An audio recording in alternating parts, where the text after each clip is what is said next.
पूज्य महर्षि वशिष्ठ, ब्रह्मर्षि विश्वामित्र, महाराजा दशरथ, इस सभा में हम आपका स्वागत करते हैं। अब हमारे कुल गुरु मान्यवर शतानंद जी इस सभा में उपस्थित गुरुजनों के सम्मुख विवाह का प्रस्ताव रखें। महाराज जनक की प्रतिज्ञा के अनुसार शिव धनुष के भंग होते ही राजकुमारी सीता का श्री राम से विवाह हो गया मानना चाहिए, जिससे आर्यवर्त के दो महान कुलों का नाता जुड़ गया है। फिर भी धर्म और लोकाचार की रीति के अनुसार महाराज जनक आप सबकी उपस्थिति में अपनी पुत्री सीता का विधि पूर्वक और धर्म पूर्वक कन्यादान करना चाहते हैं।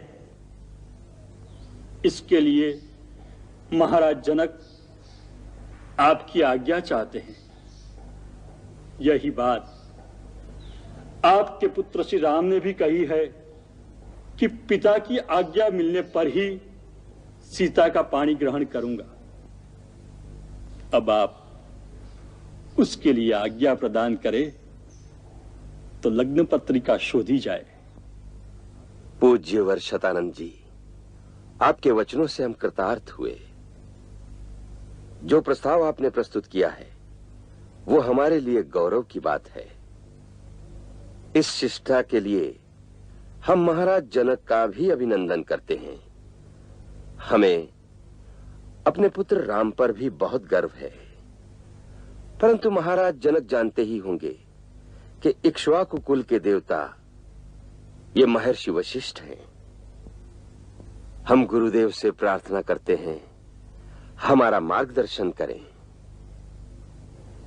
महाराज जनक, विवाह व्यक्तिगत कार्य नहीं है, यह एक सामाजिक संस्कार है। केवल एक स्त्री और एक पुरुष के गठबंधन को ही विवाह नहीं कह सकते, क्योंकि उन दोनों व्यक्तियों के साथ उनका समाज, उनका कुल, उनका धर्म जुड़ा होता है। विवाह का अर्थ है दो कुलों का, उनके आचार विचार का, उनकी संस्कृति का संगम। इसलिए आपसे आपकी पुत्री का हाथ मांगने से पहले हमारे लिए आवश्यक है कि अपने महाराज दशरथ की कुल परंपरा का परिचय दें और आपको विश्वास दिलाएं कि राजकुमार राम आपकी पुत्री के सर्वथा योग्य हैं। महाराज दिलीप के सुपुत्र भगीरथ ने देवलोक से गंगा को पृथ्वी पर लाकर इस आर्य भूमि पर जो उपकार किया है वो युग युगांतर तक उन्हें अमर बनाए रखेगा। फिर इस कुल में रघु हुए, जिनके नाम से यह रघुकुल कहलाता है। फिर भक्त शिरोमणि अम्बरीश और उनके प्रपौत्र महाराज अज हुए। महाराज अज के सुपुत्र महाराज दशरथ हुए। ऐसे यशस्वी कुल में उत्पन्न आर्य कुमार राम और लक्ष्मण के लिए मैं आपकी दोनों पुत्रियों सीता और उर्मिला को वरण करता हूं।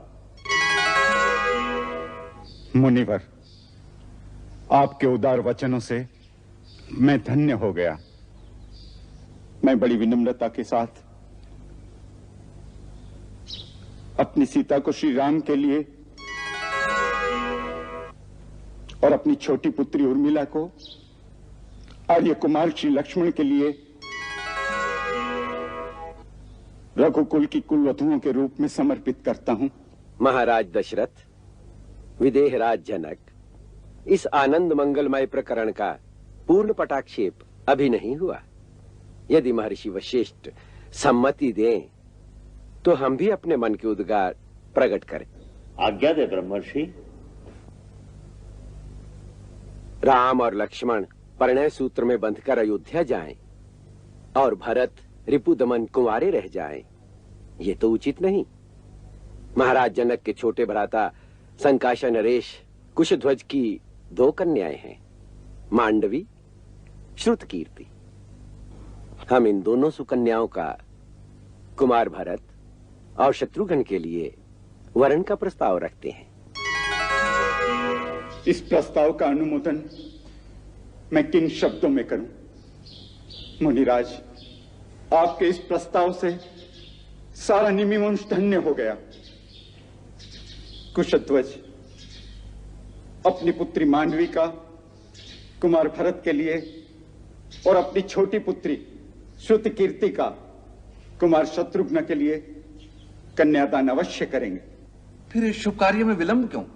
शतानंद जी, चारों राजकुमार एक ही दिन दूल्हा बने और चारों राजकुमारियों का कन्यादान एक ही दिन में हो, ऐसा शुभ लगन निकालिए। 2 दिन बाद उत्तरा फाल्गुनी नक्षत्र है। उस दिन चारों विवाह संपन्न करने के लिए अति उत्तम लग्न है। अयोध्यापति दशरथ, अब आप चारों राजकुमारों के मंगल के लिए उनसे गोदान कराइए, नांदीमुख श्राद्ध कार्य संपन्न कीजिए, तत्पश्चात विवाह का शुभ कार्य आरंभ कीजिए। जो आज्ञा गुरुदेव। सुनो सुनो सुनो, मांडवी जी, उर्मिला, श्रुतिकीर्ति, सुनो सुनो, अरे तुम भी सब सुनो। सुना राज, क्या सुना रही है? ऐसी क्या खबर लाई है सुनंदा? सब कुशल और मंगल है यहाँ पर। और आगे समाचार ये है कि जनकपुरी और संकाश्य नगरी एक ही दिन और एक ही साथ साथ सुनी सुनी हो जाएंगी। रामचंद्र जी ने एक धनुष भंग किया और सीता जी को वर लिया, किंतु अब तो मांडवी भरतलाल की जय। उर्मिला लखनलाल की जय। श्रुतिकीर्ति शत्रुघ्न कुमार की जय। क्या तुम समझी नहीं जीजी? महाराज दशरथ और महाराज जनक ने मिलकर चारों भाइयों का तुम चारों बहनों के साथ एक ही दिन एक ही साथ विवाह करने का निश्चय कर लिया है। हाँ हाँ, विवाह करने का निश्चय कर लिया है।